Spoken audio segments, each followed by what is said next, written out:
So in this video, we'll see how to find magnetic field intensity due to infinitely long straight conductor. Okay. So अगर हमें magnetic field intensity H bar find out करना है तो सबसे पहले तो हम लिखेंगे formula as you know that according to Biot Savart's law d H bar will be I d l cross a r by 4 pi into r square. ये होता है generalise formula to find out the magnetic field intensity differential form में. But हमें find out कर रहा है H बार तो हम इंटीग्रेट कर सकते हैं. बट सबसे इंपॉर्टेंट क्वेश्चन ये है कि इन्फिनिटली लॉन्ग स्ट्रेट कंडक्टर दिया है तो इसके लिए सबसे पहले तो हम एज्यूम करेंगे that we have a Cartesian coordinate system with x y and z terms. और जो लॉन्ग स्ट्रेट कंडक्टर है वो हम प्लेस करेंगे along z axis which is infinitely long, यानी कि इस वाले एक्सिस पे हम ये एक कंडक्टर जो है प्लेस करेंगे.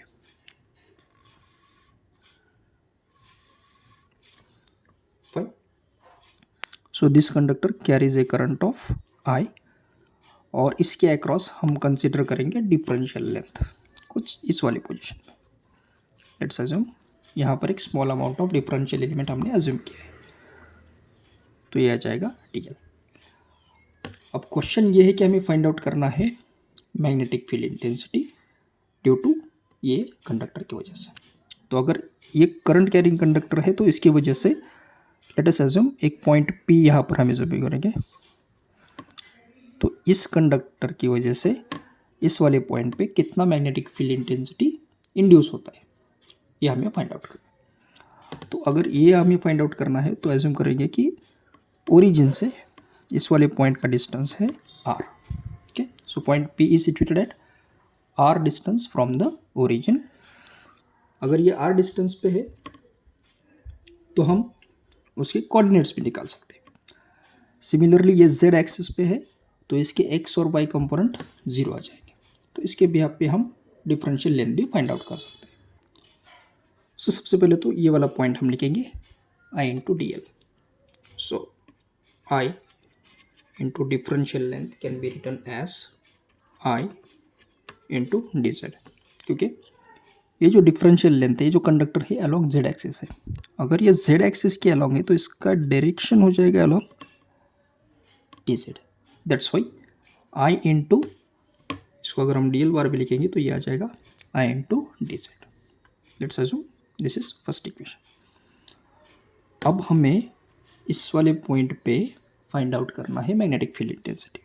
अब ये डिस्टेंस अगर r है तो ये आ जाएगा r into a r bar magnitude और इसका डायरेक्शन. सिमिलरली ये टर्म का हम अगर लिखेंगे तो ये आ जाएगा मैग्नीट्यूड z और डायरेक्शन है ए जेड. तो ये डिस्टेंस ये जो वेक्टर है वो हम लिखेंगे z इंटू ए जेड बार और ये वेक्टर लिखेंगे r इंटू ए आर बार. अब इस वाले पॉइंट से हमें फाइंड आउट करना है मैग्नेटिक फील्ड इंटेंसिटी इस वाले पॉइंट पे. तो अगर हम वेक्टर रूल अप्लाई करेंगे इन दोनों को एडिशन का तो ये वेक्टर आ जाएगा r12 बार और r12 बार अगर हम यहाँ पर लिखेंगे तो इसको हम लिख सकते हैं r2 माइनस r1. तो अगर हम r2 बार में r लिखेंगे तो ये तो देखिए ये r इंटू ए आर है और ये रिवर्स तो ये आ जाएगा माइनस z इंटू ए जेड बार. वेक्टर एडिशन यहाँ पर इंपॉर्टेंट पॉइंट क्या है, हमने इन दोनों वेक्टर का एडिशन किया है. So this conductor was in this direction तो यहाँ पर ये वेक्टर एडिशन में माइनस जेड ए जेड आ जाएगा और ये तो ऑलरेडी आर ए आर है तो ये आ जाएगा r a r minus z a z. या फिर इसको अगर प्रॉपरली लिखेंगे तो ये लिख सकते हैं minus z a z plus r into a r bar.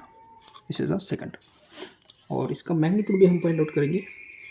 mod r12 will be under root this term minus z square plus r square, यानी कि ये आ जाएगा under root are square plus z का स्क्वायर. फाइन. अब सबसे पहले तो हमें ये भी यूनिट वेक्टर फाइंड आउट करना है तो इसको हम लिखेंगे ई आर बार. अब मोस्टली नोटेशन आप कैपिटल आर लिख सकते हैं या भी स्मॉल आर ले सकते हैं. Late us assume all the terms है स्मॉल, तो ये आ जाएगा R12 बाई मॉड R12, ये वाला टर्म है minus z a z plus r into a r bar divided by under root are square plus Z square. Clear. अब अगर differential magnetic field intensity find out करना है तो इन दोनों का क्रॉस प्रोडक्ट लेना होगा। तो यहाँ पर हम लिखेंगे ideal cross a r bar will B, अब पॉइंट ऑफ डिस्कशन ये आता है कि हमने कौन सा कोऑर्डिनेट यूज़ किया है। तो पॉइंट को प्लेस करने के लिए तो हमने ठीक है एज्यूम किया था कि एक एक्स वाई और जेड कोऑर्डिनेट सिस्टम यूज़ किया है, लेकिन अगर इस कंडक्टर की बात करेंगे तो इन्फिनिटली लॉन्ग स्ट्रेट कंडक्टर है, और इन्फिनिटली लॉन्ग स्ट्रेट कंडक्टर है तो हमें यूज़ करना पड़ेगा सिलेंड्रिकल कोऑर्डिनेट सिस्टम। तो अगर हम सिलेंड्रिकल कोऑर्डिनेट सिस्टम यूज़ करेंगे तो नोटेशन हम लिख सकते हैं आर फाई और सेट, यानी कि ए आर ए फाई और ए जेड के फॉर्म में भी हम लिख सकते हैं। क्लियर है। Always remember whenever we are dealing with conducting material, तो रेडियल डिस्टेंस दिया है यानी कि रेडियस दिया है, और कंडक्टर का अगर हम बात करेंगे तो कंडक्टर कुछ इस तरह से भी होता है, एक सर्कल टॉप पे और एक सर्कल बॉटम पे हो सकता है। तो इसकी वजह से हम यूज क्या करेंगे सिलेंड्रिकल कोऑर्डिनेट सिस्टम। अब आइडियल की बात करेंगे तो आइडियल में देखिए आई इंटू डी जेड है, यानी कि इसका कंपोनेंट अलोंग जेड डायरेक्शन, इसका मैग्नीट्यूड जेड डायरेक्शन पे है। तो आर 0 फाई 0 और ये मैग्नीट्यूड है डी जेड, और ए आर बार तो जेड और आर है यानी कि फाई 0 है, तो आर डायरेक्शन में मैग्नीट्यूड आर है, फाई 0 है, और यहाँ पर है minus z. So you return this terms. Now let's take their terms as a r bar is equal to, तो यहाँ पर डी जेड की जगह पे हम we can keep the current also, finally भी ले सकते हैं फिर यहाँ पर भी ले सकते हैं। तो अगर हम ए आर की बात करेंगे तो ये वाला टर्म हम हाइड करेंगे, तो ये जो क्रॉस प्रोडक्ट है वो 0 आ जाएगा, यानी a r into 0। Next along a phi, तो इसको हम लिखेंगे minus a phi bar into this वाले टर्म पे देखिए, अगर हम इसको लिखेंगे तो ये तो टर्म 0 हो जाएगा, 0 into z 0, so we are left with product of this two terms, तो ये आ जाएगा minus I r into d z. Next along a z, तो ए जेड बार पे भी देखिए ये वाला टर्म हाइड करेंगे 0 और ये भी 0, तो ये term 0, so this two terms are 0, so this cross product will be getting minus minus plus, यानी कि I R D Z into A phi bar, ये आ गया इनका क्रॉस प्रोडक्ट। अब ये सभी वैल्यूज हम इस वाले इक्वेशन में सब्स्टिट्यूट करेंगे। This will be I R D Z A phi bar divided by 4 pi into r square.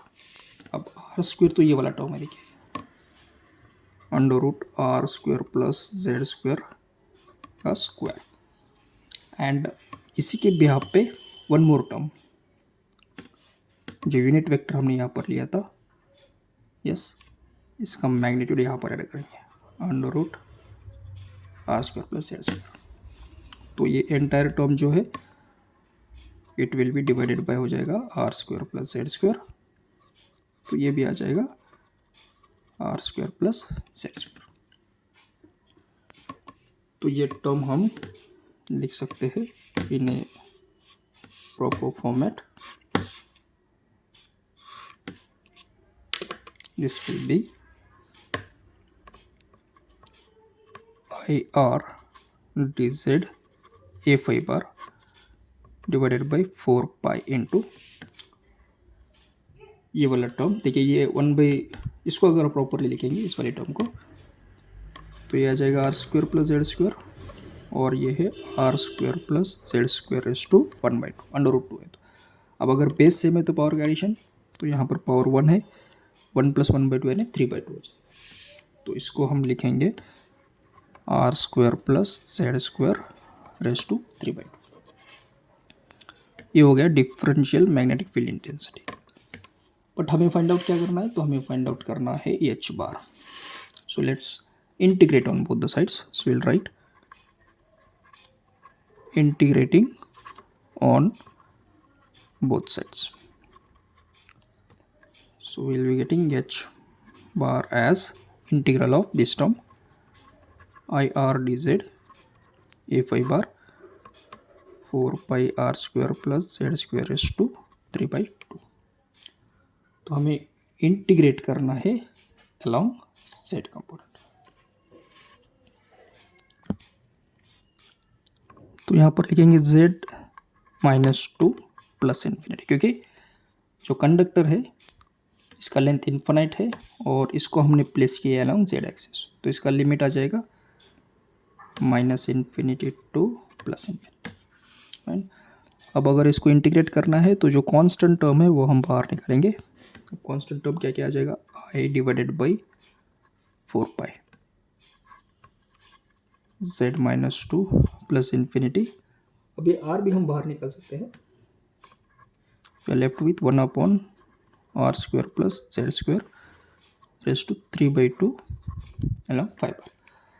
तो जो भी इंटीग्रेटिंग टर्म है वो इस वाले टर्म पे है। तो इसको अगर इंटीग्रेट करना है तो हमें सब्स्टिट्यूशन मेथड यूज़ करना पड़ेगा, जो कि हमने 12th में देखा था। इवन एक वीडियो में भी हमने देखा था इसको किस तरह से हम रियलाइज़ कर सकते हैं। I think conversion of coordinate system कुछ तो था। So let us assume that z is equal to r tan theta. अब अगर स्क्वायर चाहिए तो हम लिख सकते हैं z² is equal to r² into tan square theta. तो यहाँ पर सबसे पहले तो डिफ्रेंशिएट करेंगे एज ये dz रह गया, dz इज इक्वल टू आ जाएगा r इंटू tan थीटा का होता है secure theta into D theta, दोनों साइड पे differentiation r secure theta into D theta. अब अगर हमने dz को थीटा के फॉर्म में लिखा है तो जो इंटीग्रेटिंग के लिमिट्स है -2 प्लस इन्फिनिटी, इसको भी थीटा के फॉर्म में लाना पड़ेगा।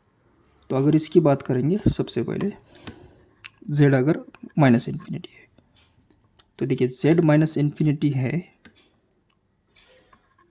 तो ये वाला टर्म हम लिखेंगे z is equal to r tan theta. तो हम इसको लिखेंगे tan theta is equal to z by r, theta will be tan inverse of z by r। देखिए z -इन्फिनिटी यानी कि ये आ जाएगा -इन्फिनिटी। अब इन्फिनिटी डिवाइडेड बाई नथिंग क्या होता है, इन्फिनिटी।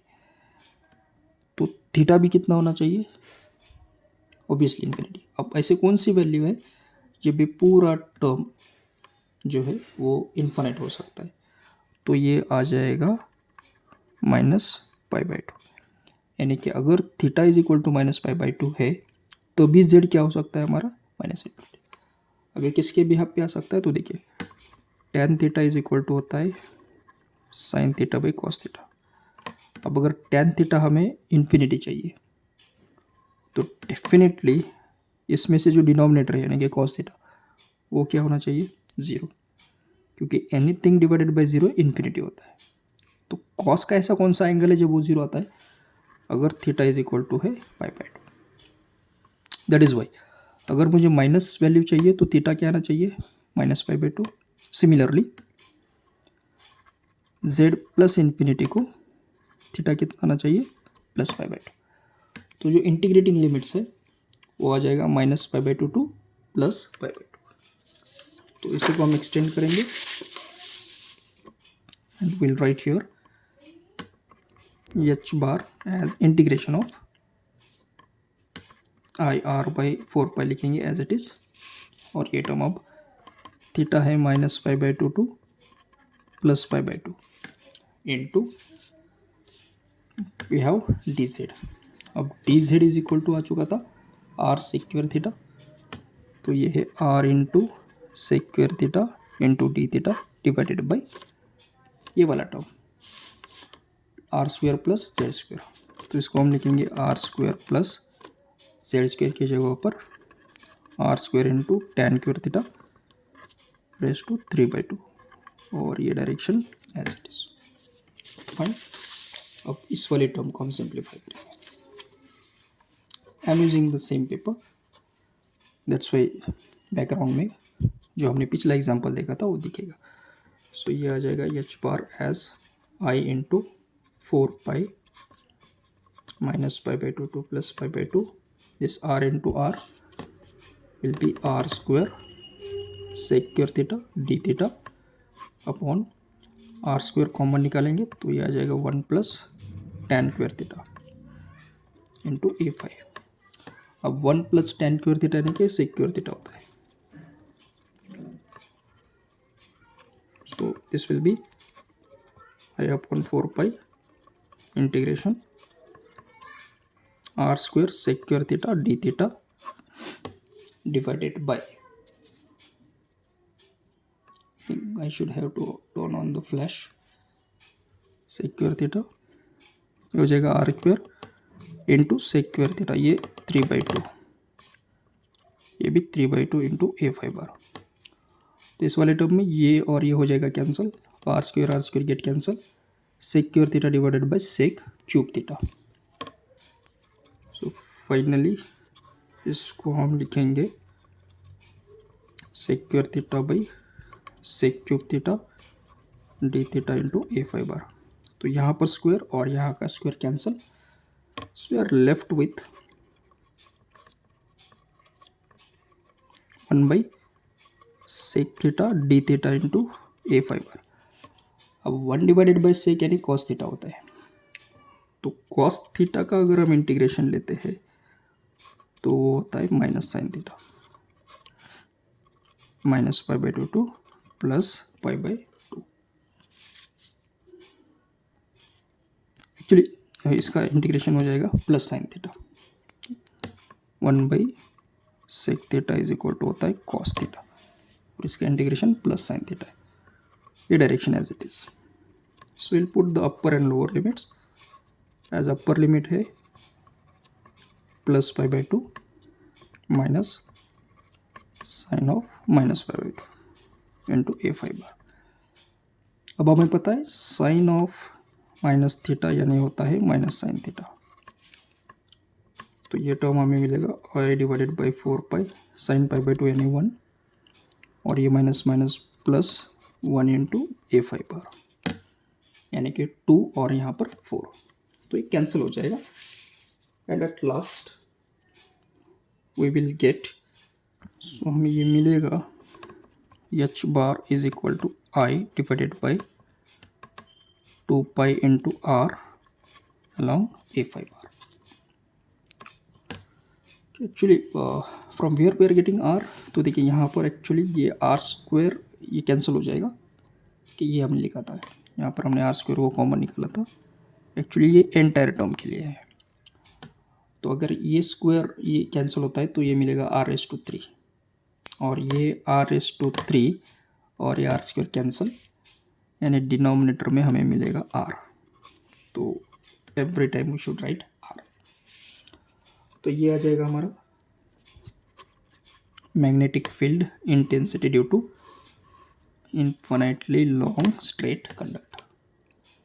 अब अगर ये मैग्नेटिक फील्ड इंटेंसिटी है तो हम मैग्नेटिक फ्लक्स डेंसिटी भी फाइंड कर सकते हैं एज मैग्नेटिक फ्लक्स डेंसिटी जो कि होता है B bar. In most of the time question पूछा नहीं होता है, अगर पूछा है तो इसको हम एक्सटेंड कर सकते हैं as B bar is equal to होता है म्यू इंटू एच बार, तो बी बार आ जाएगा mu I 2 pi R a5 bar with the units weber per metre square और टेस्ला। तो ये भी आ जाएगा हमारा magnetic flux density. So I hope you understood this particular expression very well. Thank you.